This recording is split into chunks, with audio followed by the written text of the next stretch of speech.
BNMU university को Patna high court ने लगाई फटकार। बीएनएमयू यूनिवर्सिटी की एक गलती के कारण रवि प्रकाश का कैरियर हुआ बर्बाद। जस्टिस रवि रंजन की बेंच ने सुनाया फैसला। बीएनएमयू यूनिवर्सिटी का गाज पूर्णिया यूनिवर्सिटी पर गिरा। खबर फर्स्ट से स्पेशल बातचीत के दौरान रवि प्रकाश के वकील अरुण कुमार मंडल ने क्या कहा, आइए आपको सुनाते हैं। ऐसा है कि मेरा मुवक्किल रवि प्रकाश, इसने एडमिशन लिया था सूर्यदेव महाविद्यालय कटिहार के सेशन 2015 से 2018।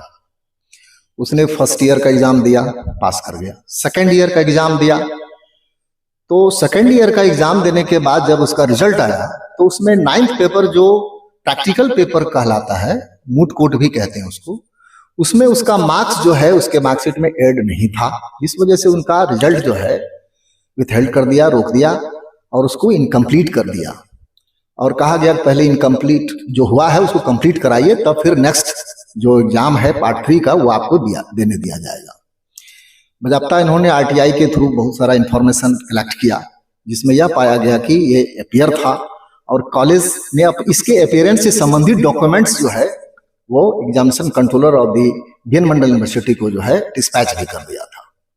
उसके बाद इसने एक रिप्रेजेंटेशन दिया एग्जामिनेशन कंट्रोलर को कि ऐसी ऐसी बातें हैं, ऐसा ऐसा तथ्य है और आप हमें पास करें, हमारा मार्क्स इसमें ऐड करें और हमारा रिजल्ट को जो है कंप्लीट करें और हमको फ्रेश मार्कशीट दिया जाए, कंप्लीट मार्कशीट दिया जाए by adding the marks of the practical paper. लेकिन उन्होंने क्या किया कि इस पर कोई एक्शन नहीं लिया और 2018 की ये बात मैं बता रहा हूँ, उस पर कोई एक्शन नहीं हुआ। तब जाके अंडर कंपेलिंग सर्कमस्टांसेस मेरे मुवक्किल ने जो है 2019 में हमसे संपर्क किया। हमने उन्हें इंस्ट्रक्शन दिया कि आप एक रिट फाइल कर दें हाई कोर्ट में, तो रिट फाइल किया गया 2019 में। 2019 में ही उनको नोटिस मिल चुका था सभी कंसर्न पार्टीज को, लेकिन 2019 से लेकर के अब तक 2000 ये फैसला आने के पहले तक जो है ना ही यूनिवर्सिटी ना ही कॉलेज की तरफ से कोई जो है इसमें काउंटर एफिडेविट जो दिया जाता है वो फाइल नहीं हुआ था। इधर 2 सप्ताह पहले ऑनरेबल जस्टिस राजीव रंजन प्रसाद की एकल पीठ के द्वारा यह आदेश दिया गया कि अगर आप 2 सप्ताह के भीतर अगर नहीं देते हैं जवाब तो आपको इन पर्सन कोर्ट में अपियर होना पड़ेगा। उसके बाद उन्होंने आनंद फानंद में दोनों ने जो है कि अपना जवाब दाखिल किया। जवाब मुझे रिसीव कराया गया।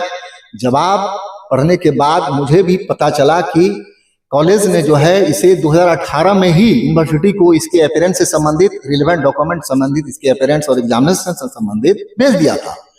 लेकिन यूनिवर्सिटी की नेग्लिजेंसी के चलते मेरे मुवक्किल का जो करियर है वो बर्बाद हो गया और वह पार्ट 3 का भी एग्जाम नहीं दे पाया। पार्ट 2 में भी जो है उसका रिजल्ट फंस गया।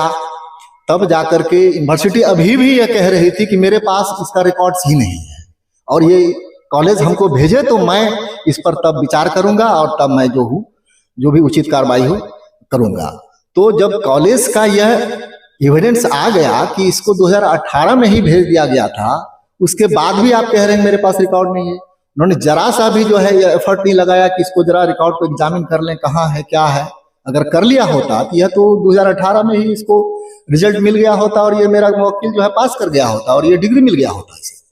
तो कोर्ट ने इसको बहुत ही सीरियसली लिया और कोर्ट ने यह ऑब्जर्व किया है इस ऑर्डर में कि साहब इसने तो 2018 से लेकर 2023 5 साल तक आपने इसको लटकाए रखा, इसका करियर बर्बाद हो गया, तो इसके लिए तो आप जिम्मेवार हैं, कॉलेज भी। मतलब एक बार कि मतलब जब आप नोटिस भेजते थे, गौर करने वाली बात है और इसे सब लोग, क्योंकि देखिए ये सिर्फ रवि प्रकाश का केस नहीं है, ऐसे कई केस हैं जो अभी भी लंबित है और इस केस को आप एक बार रख के आप अपने भी केस में काफी मदद पा सकते हैं। तो सवाल ये उठता है कि आप जब नोटिस भेजते थे 2018 से 2023 के बीच तक, नोटिस तो हमारा हाँ रिप्रेजेंट जब जाता था कोर्ट से, यूनिवर्सिटी जाता था, मैं व्यक्तिगत रूप से पहले लिखता था रिप्रेजेंटेशन, आवेदन देता था कि हमारा इस तरह का फैक्ट है, आप इस पर कार्रवाई करिए, हमारा रिजल्ट निकालिए। लेकिन वो रिजल्ट निकालता नहीं था, उस पर कोई एक्शन नहीं। यूनिवर्सिटी मतलब कोर्ट की बातों को मतलब तवज्जो नहीं देती थी और वो चुपचाप सिर्फ आ जाते थे और तारीख पे तारीख चलते रहे। कोर्ट उसमें केस नहीं हुआ था। केस तो 2019 में हमारे मुवक्किल ने किया, लेकिन उसको केस करने से पहले ही इस पर देखना चाहिए था कि जब छात्र का इस तरह का परेशानी था तो उसको देखना था और कॉलेज से संपर्क करके उस रिकॉर्ड्स को मंगाना था और मंगा करके इसको जो है उस पर कार्रवाई करके इसको पास करना था। और जब ये रिकॉर्ड्स उन्होंने भेज ही दिया था कॉलेज ने, तो फिर ये रिकॉर्ड्स गया कहाँ? यूनिवर्सिटी आज तक इस रिकॉर्ड्स को पता नहीं लगा पाई। तो उसके बाद जो है अंडर कंपेलिंग मजबूर होकर हमारे क्लाइंट ने जो है 2019 में केस किया, और 2019 के बाद भी उन्होंने कोई जवाब नहीं दिया हमको इस 5 साल में। अब जाकर के जब फैसला होने से कौन सा मतलब हियरिंग था जिसपे ये साबित हो गया कि यूनिवर्सिटी गलत है? हाँ, तो ये जो है लास्ट हियरिंग जो है 3 अगस्त को अभी रिसेंटली हुआ है before honourable mister justice Rajiv Ranjan Prasad की एकल पीठ में, है ना, सिंगल बेंच के सामने ये बहस हुआ।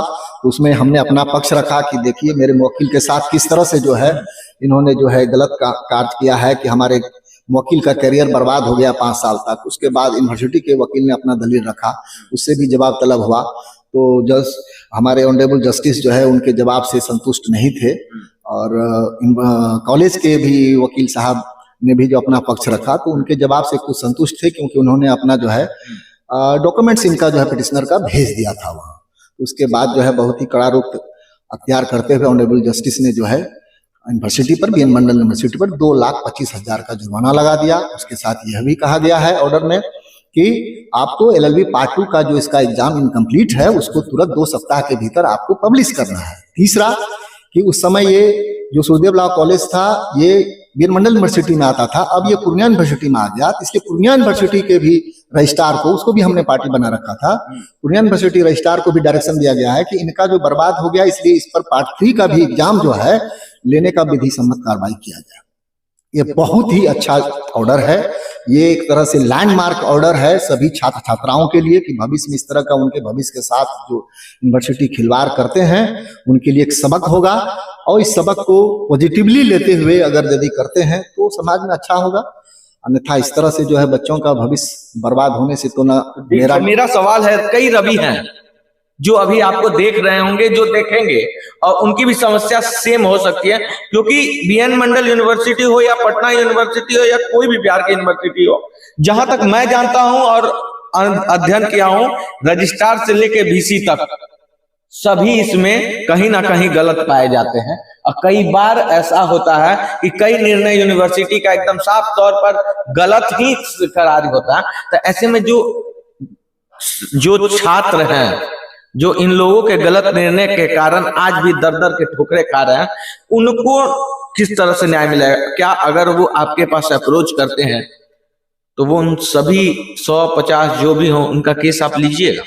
क्यों नहीं लेंगे? अगर छात्र परेशानी में है तो मेरा कर्तव्य है, मेरा धर्म है और लीगल ड्यूटी भी है कि हमें करना चाहिए, और ऐसे लोगों को मैं जरूर हेल्प करूंगा। क्यों नहीं करूंगा? एकदम करूंगा, क्योंकि ये तो बच्चे हैं, इनका भविष्य अगर संवर जाएगा, ये तो देश के भविष्य हैं, ये नौजवान है, और भारत जानते ही हैं आप, ये नौजवानों का देश है। और अगर हम इसका फायदा नहीं उठा सके या देश फायदा नहीं उठा सका तो हम लोग बहुत पीछे हो जाएंगे। आज देखिए, आज हम अपने नौजवान पे ही आगे बढ़ रहे हैं। आप देख लीजिए, सारी दुनिया में सारे देश पिछड़ रहे हैं, वहां पे बूढ़ों की संख्या बढ़ गई है। ये जवानों का देश है, इसलिए जवान के साथ हमें चलना है ताकि उसकी ऊर्जा का इस्तेमाल करते हुए देश का विकास करना। क्यों नहीं करेंगे? मेरी ड्यूटी बनेगी करना, और हम भी एक समाज के नागरिक हैं। एक अच्छा नागरिक होने के नाते मैं ऐसे पीड़ित छात्र छात्राओं को जरूर सहयोग करूंगा, जरूर मदद करूंगा। वे बेहिचक आवें, और इसमें कोई ऐसी कोई बात नहीं है। बहुत ही साधारण तरीके से, बहुत ही साधारण अमाउंट लेकर जो भी खर्च होगा उसको, उस पर ही हम उसको फाइल करके उसको जरूर निर्णय दिलवाएंगे हम। इस तरह का अगर किसी को भी समस्या है तो देखिए, ये हमारे साथ मौजूद थे वकील साहब, और उनका साफ तौर पे कहना था कि बिहार में कि यूनिवर्सिटी से जुड़ा हुआ कोई मामला हो और छात्र अगर परेशान है तो सीधे संपर्क करें खबर फर्स्ट से। हमारे साथ ये वकील साहब हैं, वो आपको न्याय दिलाएंगे। ऐसे ही तमाम बड़ी खबरों के लिए बने रहे खबर फर्स्ट के साथ।